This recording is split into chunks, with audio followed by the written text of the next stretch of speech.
This is the Weege Show. We have Zach Osborne. He is the points leader in 250 East, but we don't care about that. I'm going to talk about the road to get here. I remember you being like a really good amateur, and then it like didn't work out. And I think everyone, including myself, was like, oh, you know, these kids, they get handed everything, and they don't have any heart. They don't have any desire. You've kind of proven you have heart and desire, but did you have to learn that? Did you have a problem when you were earlier? Did the trip to Europe kind of build that in you, or were we just wrong interpreting you? No, I would definitely say that there was a time there, like in the beginning of my pro career, around 18, 19 years old, that I really didn't enjoy it anymore, and I was just struggling to find motive, and I was at the bottom of the bottom, and just it seemed so far away to be, you know, where I'm at now or whatever. So this is even when you're in the U.S. still. Yeah, for sure. It was tough for me the first couple years, and I didn't have a lot of success, and it was just a real struggle. And you ended up in Europe not by choice. You had to go. And was that even hard to find, that ride? Was that even at one point where you were out of options altogether? Yeah. Let's see, it would have been like the beginning of outdoors in 2008. I broke my wrist, and Yamaha Troy was kind of folding up, in the process of folding up, and I was at a diner in California and met a guy who happened to be the agent for the team that I ended up on in Europe, and it came about that summer that they needed a guy for a fill-in guy because their main guys had gotten injured, and I went there on a 2-race deal to do 2 British Championship and 1 GP, or 1 British Championship, 1 GP, I don't remember, and stayed for the rest of that season, which was half a season, and the next 4 seasons straight. Okay, so at some point your fire gets relit, and what does that? Is it just struggling? Is that what does it? Is something about Europe did it? Now, obviously, that's not even an issue. You're fired up as much as anybody. Yeah, I just kind of like fell in love with the work, and like doing hard stuff, and like torturing myself a little bit, I guess. It was just one of those deals where it was like almost like a coming of age. I just was reinvigorated and found something I enjoyed, and I worked hard at it, and I mean, there were times where I felt like I couldn't have been further than where I'm at now, you know, but at the same time, all those things made me who I am today, and put me where I'm at. So yeah, because I always joke with you that you'll ride any kind of motorcycle anytime. You'd do 24/7. If you could avoid sleeping, you'd be on a motorcycle or a bicycle. Were you always like that at like 6 years old, or that came around from the being at the bottom and having to build yourself back up? My love of motorcycles was always there. My love for riding motorcycles maybe wasn't always there. I don't really know. Someone else asked me that question recently, like when it really became fun for me, because I don't think I did enjoy it. I definitely didn't enjoy it as much when I should have enjoyed it as I do now. Like now I really love what I do, and I love to ride, I love to race. I mean, it's really fun for me. But when I was, 12 to 17, and those were like, the golden years of most careers, like that was not fun for me. I think maybe because I had a lot of high expectation on me, and a number of reasons really. I mean, it was just a tough time for me. So I think definitely now I love it.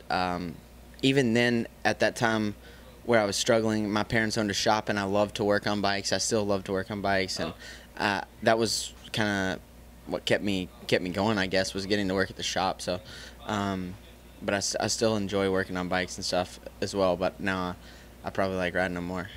And tell me the story of how gnarly it got. When you were in Europe, you did a good job putting a good face on it. You were on a good team. You had some good results. It made it seem like it was all smiles. But there were some dark times. Tell me the story of the gas station that you were telling me earlier. Yeah, I mean, there were plenty of times where the team was out of money, where I was out of money, and it was tough, like it's not like you're at home and you can get a Wells Fargo wire transfer and from hey mom and dad, you're a long ways away, a huge time difference, and there were definitely some times where we left the shop not knowing like if we were going to get there, but we knew we needed to make the best effort we could make to get there. So that's one thing about like Steve Dixon and the team I was on, is they were always 100% committed to me, and and whatever if I told him on Monday, hey, I need some pink plastic for this weekend for my bike to go racing, he's going to be like, well, it's going to get me in a lot of trouble, but I'm going to do my very best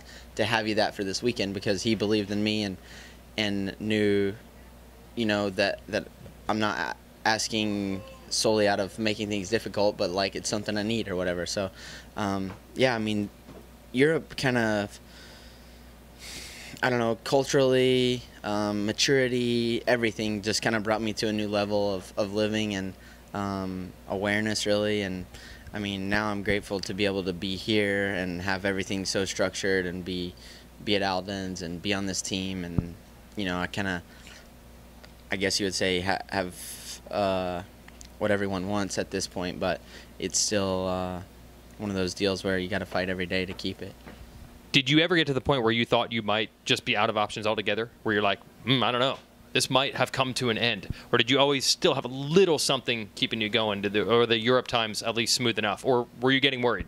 The Europe times, once I got there, were good. Yep. And even when there was no money, like with all of us, we were still having fun. Like, yeah. I tell my wife and I both say now that, like, looking back, the times where we were stuck, where we got creative and learned and made the best out of bad situations or whatever the case is. But definitely the summer that the team folded up here, YOT, and before I went there, I was working for my dad, just driving a dump truck. And seriously? Yeah, I was pretty sure it was over. Like, I mean, I kind of had maybe a way to line up a couple races to ride a 450 on my own at the end of that 08 season. Yeah. But when I got the call, it was still like, man, it's just 2 races. But then within 2 months, I had won a Grand Prix Moto and was kind of on the forefront. The next year, I got paid a little bit of money, and yeah, it was a crazy time. Wow. Okay, one last thing. When you started out as a pro, we know there was some controversy over this Budds Creek race. Did you have fitness problems? Do you have an illness? Do you look back now and say, hey, I just wasn't in shape? Like, what were some of the issues that you had in those early days? Because we thought you'd come out of the blocks really well when you first turned pro, and it didn't happen. Do you know what the issues even were?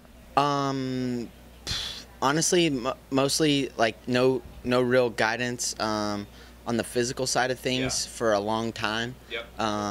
I had chronic bronchitis, exercise-induced asthma, Epstein-Barr, a number of things. Seriously? Like, all at the same time that kind of led to the eventual demise or meltdown or whatever you want to call it.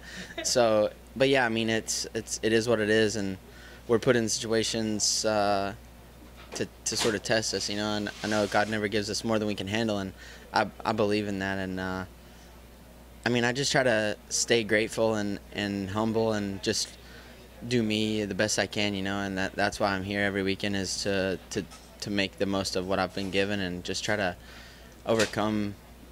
Yeah, I mean, I'm not really overcoming that anymore, but at the same time, I guess I still am.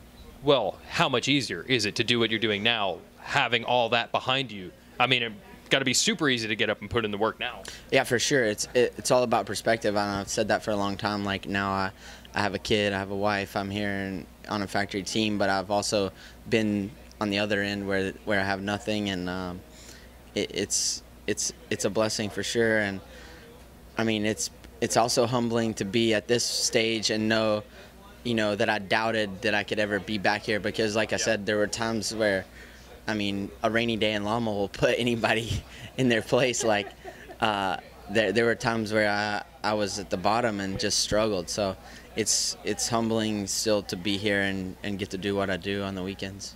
That's perspective for everybody. Just don't give up. Just don't give up. And also, Europe's pretty cool. Embrace that. That's it.